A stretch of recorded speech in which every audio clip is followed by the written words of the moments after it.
Hello everyone. आज के video lecture में हम रिप्रोडक्शन के बारे में पढ़ेंगे। कोई नया टॉपिक नहीं है, इस टॉपिक को बार बार आपने पढ़ रखा है और रिप्रोडक्शन से रिलेटेड जो भी जनरल बातें हैं वो सब आपको ऑलरेडी पता है कि रिप्रोडक्शन होता क्या है, क्या प्रोसेस है और इसके अलावा ज़रूरी क्यों है। अब हम बात करते हैं कि हमारे जितने भी लाइफ प्रोसेसेस हैं उसमें सबसे इम्पॉर्टेंट लाइफ प्रोसेस कौन सा है। इफ़ अगर क्वेश्चन पूछ लिया जाए कि आपके जितने भी लाइफ प्रोसेस है, for example reproduction, excretion, respiration, circulation, इनमें से सबसे ज़्यादा ज़रूरी क्या है, डाइजेशन, ये सारी चीज़ें हो गई, इनमें सबसे इम्पॉर्टेंट क्या है। अगर ये क्वेश्चन पूछा जाए तो क्या हो सकता है सबसे इम्पॉर्टेंट। हम अगर ध्यान दें तो मैक्सिमम लोगों का आंसर होगा रेस्पिरेशन, कि अगर हम रेस्पिरेशन नहीं करेंगे, हम सांस नहीं लेंगे, गैसेस एक्सचेंज नहीं होगा तो हमारे अंदर मेटाबॉलिज्म नहीं हो पाएगा, हमारी डेथ हो जाएगी। बट सबसे पहले तो ज़रूरी है हमारा जन्म लेना।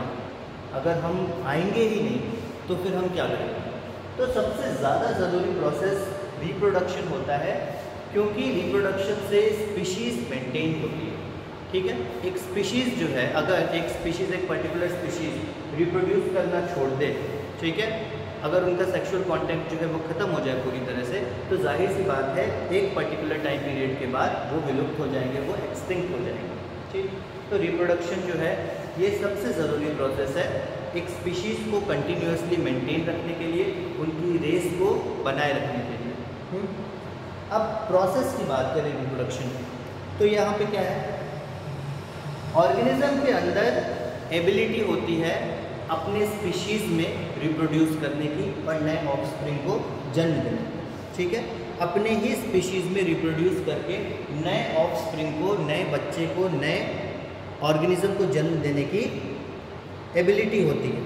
ठीक है, और रिप्रोडक्शन जो है वो इनहेरेंट प्रॉपर्टी होती है जो हमारे अंदर आती है पहले से, जो जाइगोट फॉर्म, जो स्पर्म फॉर्मेशन हुआ, ओवा फॉर्मेशन हुआ, ये सारे जो फॉर्मेशन है ये हमारे अंदर अपने आप होते हैं। ये कोई एक्सटर्नल कैरेक्टर, एडप्टिव कैरेक्टर नहीं है, हमारे अंदर इनेट कैरेक्टर्स हैं।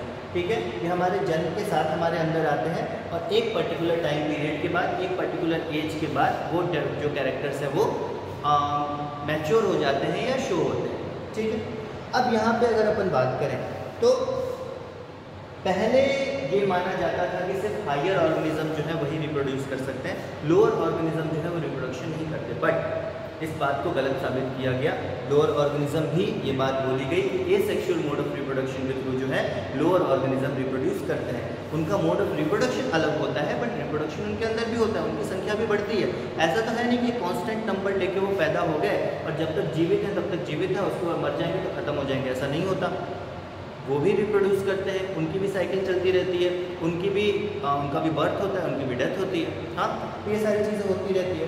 तो रिप्रोडक्शन जो है वो higher organism as well as lower organism, इन सब में अंत होता है, चाहे वो हाईएस्ट ऑर्गेनिज्म हो चाहे वो लोएस्ट ऑर्गेनिज्म हो। रिप्रोडक्शन जो है वो कैरेक्टरिस्टिक फीचर होता है हर ऑर्गेनिज्म का। ओके, बट हाँ, यहाँ पे ये बात है कि जो फंक्शंस हैं या फिर जो क्राइटेरिया है रिप्रोडक्शन का, जो टाइप है रिप्रोडक्शन का, वो चेंज हो सकता है। हायर ऑर्गेनिज्म जो है वो सेक्सुअल मोड ऑफ रिप्रोडक्शन कर सकते हैं सेक्सुअल कांटेक्ट के द्वारा। जो लोअर ऑर्गेनिज्म है उनके अंदर रिप्रोडक्शन के टाइप जो है वो अलग होते हैं, एसेक्सुअल मोड होते हैं, by binary fission, by spore formation और different kind of type of reproduction होते हैं जिसके थ्रू वो जो रिप्रोड्यूस करते हैं और अब अपनी जो स्पीशीज़ है उसको चलाते रहते हैं। लुईस पास्चर ने एक बात कही थी कि क्या थी, उन्होंने प्रूफ की थी। एक लेबोरेटरी इन्वायरमेंट में उन्होंने एक पेट्री डिश में मीडियम रखा और उस मीडियम को क्लोजली पैक रखा, उसमें किसी भी बैक्टीरिया को एंटर नहीं करने दिया और टेम्परेचर बहुत हाई कर दिया। ठीक है, तो उस पर्टिकुलर इन्वायरमेंट में एक भी बैक्टीरिया का ग्रोथ नहीं हुआ। तो इस बात से उन्होंने ये चीज़ रखी कि बैक्टीरिया का ग्रोथ अगर इस मीडियम के अंदर नहीं हुआ है, वो इसलिए नहीं हुआ है क्योंकि इस मीडियम के अंदर बैक्टीरिया मौजूद नहीं था। अगर एक भी बैक्टीरिया मौजूद रहता तो बैक्टीरिया की ग्रोथ हो जाती। दैट मीन्स कि बैक्टीरिया जैसा छोटा ऑर्गेनिज्म भी रिप्रोड्यूस करने के लिए उसको एक पेरेंट चाहिए। ऐसा नहीं है कि वो हवा में रिप्रोड्यूस हो जाता है, उसको भी एक पेरेंट चाहिए। बैक्टीरिया का जो न्यू ऑफस्प्रिंग है वो एक बैक्टीरिया से ही आता है। ठीक है, भले ही उसका जो रिप्रोडक्शन का प्रोसेस है वो ह्यूमन से अलग होता है, एसेक्सुअल मोड होता है, but still reproduction is reproduction. Okay, so अब यहाँ पे हम पढ़ते हैं, हमें जो हमारा चैप्टर है रिप्रोडक्शन का, सेक्सुअल एंड एसेक्सुअल दो टाइप के रिप्रोडक्शन होते हैं, आप सभी को पता है, आपने ऑलरेडी बहुत बार पढ़ रखा है। एसेक्सुअल मोड ऑफ रिप्रोडक्शन की बात करें तो डिफरेंट काइंड ऑफ रिप्रोडक्शन है। हम यहाँ पे एसेक्सुअल मोड की बात करें, एसेक्सुअल मोड ऑफ रिप्रोडक्शन, तो डिफरेंट काइंड ऑफ रिप्रोडक्शन यहाँ पे मिलते हैं। फीजन और फ्यूजन का रिप्रोडक्शन मिलता है, दैट मीन्स यहाँ पे बाइनरी फीजन हो चाहे मल्टीपल फीजन हो, ये रिप्रोडक्शन मिलता है। बाइनरी फीजन, फीजन का मतलब होता है अलग होना, एक पर्टिकुलर ऑर्गेनिज्म है अगर वो दो पार्ट में अलग अलग हो रहा है दैट इज फीजन। फ्यूजन का मतलब होता है दोनों का जुड़ना।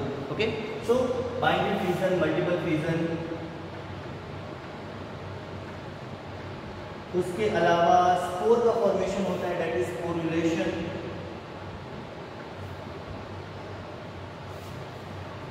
ये सारे प्रोसेसेस होते हैं जो कि एसेक्सुअल रिप्रोडक्शन में हेल्पफुल होते हैं या फिर काइंड ऑफ एसेक्सुअल रिप्रोडक्शन है। उसके अलावा बात करें तो बडिंग, बड का formation.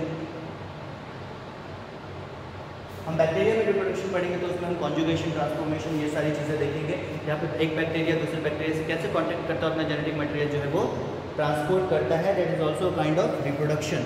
Okay, so multiple fission and sporulation, इन सारे की बात करें तो मल्टीपल फीजन में क्या होता है, इस टाइप के रिप्रोडक्शन में न्यूक्लियस जो है बहुत डिफरेंट काइंड्स में और डिफरेंट पार्ट्स में जो है डिवाइड होता है। तो डिवीजन ऑफ न्यूक्लियस होता है। यहाँ पे रिप्रोडक्शन की बात करें तो यहाँ पे न्यूक्लियर डिवीजन होता है। न्यूक्लियस का डिवीजन जो है यहाँ पे इंपॉर्टेंट है, तभी जाके ये रिप्रोडक्शन का प्रोसेस जो है आगे बढ़ता है। नॉर्मली क्या होता है, एक सेल है, अगर सिंगल सेलुलर ऑर्गेनिज्म है तो उसमें क्या चाहिए, उसका प्रोटोप्लाज्म और न्यूक्लियस वो दोनों डिवाइड हो जाए तो नया ऑर्गेनिज्म जो है वो बन जाता है और वो फर्दर ग्रो करके नए ऑर्गेनिज्म में कन्वर्ट हो जाता है और वो सारे फंक्शन जो अपने परफॉर्म कर सकता है। ठीक है, उसके बाद जो न्यूक्लियर डिवीजन मतलब कि फीजन वाला रिप्रोडक्शन है वो नॉर्मली किसमें होता है, अमीबा में वो रिप्रोडक्शन पाया जाएगा, यूग्लिना में पाया जाएगा। तो फीजन वाला रिप्रोडक्शन जो है अमीबा में या यूग्लिना में पाया जाएगा, अमीबा, यूग्लिना। ओके, उसके अलावा अगर हम बात करें बडिंग की बात करें तो स्पंज जैसे ऑर्गेनिज्म जो होते हैं, सिलेंट्रेट्स जो होते हैं, ट्यूनिकेट्स जो होते हैं, वो बडिंग के द्वारा रिप्रोड्यूस होते हैं। तो coelenterates reproduce through budding, coelenterates जो है वो बडिंग के द्वारा जो है रिप्रोड्यूस करते हैं। उसके अलावा सिलेंट्रेट्स में आप एग्जांपल लिख लेना स्पॉन्जेस के, एग्जांपल आप लिख लेना यहाँ पे स्पॉन्जेस।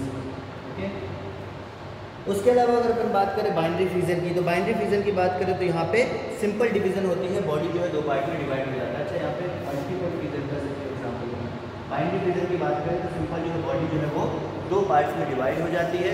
एक बॉडी रहेगी, उसका बीच से डिवीजन स्टार्ट होगा और वो दो पार्ट में कन्वर्ट हो जाएगी, दो पार्ट में डिवाइड हो जाएगी और दोनों पार्ट अपना अलग अलग फंक्शन जो है सेपरेट फंक्शन परफॉर्म करेंगे एज एन इंडिविजुअल। इसको बोलते हैं बाइनरी फीजन।